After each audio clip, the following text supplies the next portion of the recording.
আদিবাসী সম্প্ৰদায়ৰ প্ৰাণৰ উৎসৱ কৰম পূজা উদযাপন লোকে লোকাৰণ্য মাজবাটৰ লামাবাৰী চাহ বাগিচাত মাতলৰ ধ্বনি আৰু কৰমৰ গীতেৰে মুখৰিত কৰমৰ থলী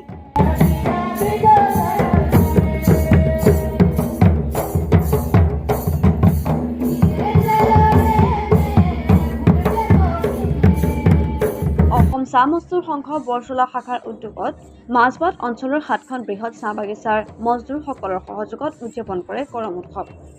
অসম চাহ মজদুৰ সংঘ আৰু মাজবাটৰ আঞ্চলিক ACMS সমিতিৰ সহযোগত আৰু ACMS প্ৰাথমিক গোটসমূহৰ লগতে লামাবাৰবাসী ৰাজ্যৰ সহযোগত দ্বিতীয় বাৰ্ষিক কৰম উৎসৱ উদযাপন অনুষ্ঠানত প্ৰায় 15টাকৈ অধিক ঝুমুৰ দলে অংশগ্ৰহণ কৰে ঝুমুৰ নৃত্য প্ৰতিযোগিতাত।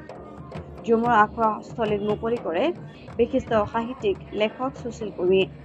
উপস্থিত থাকে অসম বিধানসভাৰ প্ৰাক্তন উপাধ্যক্ষ তথা অসম চাহ মজদুৰ সংঘ বৰচলা শাখাৰ সম্পাদক ভীমানন্দ তাঁতী, পৰিষদ দীপক মোৰ, লামাবাৰী চাহ বাগিচাৰ পৰিচালক জিতুজিৎ স্বৰ্গীয়াৰী, বিশিষ্ট লেখিকা মনুমতী কুৰ্মী, অসম গৌড় সমাজৰ কেন্দ্ৰীয় সভাপতি ৰামকৰণ গুৰ, আয়া কেন্দ্ৰীয় সমিতিৰ সম্পাদিকা চিচিলিয়া বালা আদি।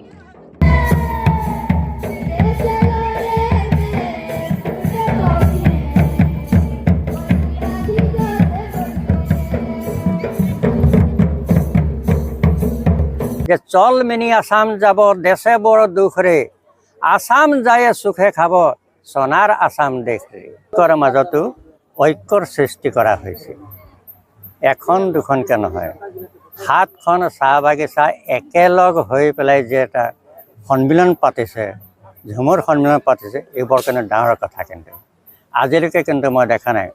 প্ৰত্যেকখন মই বহুত ঝুমুৰত গৈছোঁ, হয় কোনোবাখন গাঁৱত পাতিছে, হয় কোনোবাখন বাগানত পাতিছে, কিন্তু এখন এখনকৈ পাতিছে, কিন্তু সামূহিকভাৱে পতা কিন্তু ইয়াতেই মই দেখিছোঁ এই শোণিতপুৰ ডিষ্ট্ৰিক্টতে।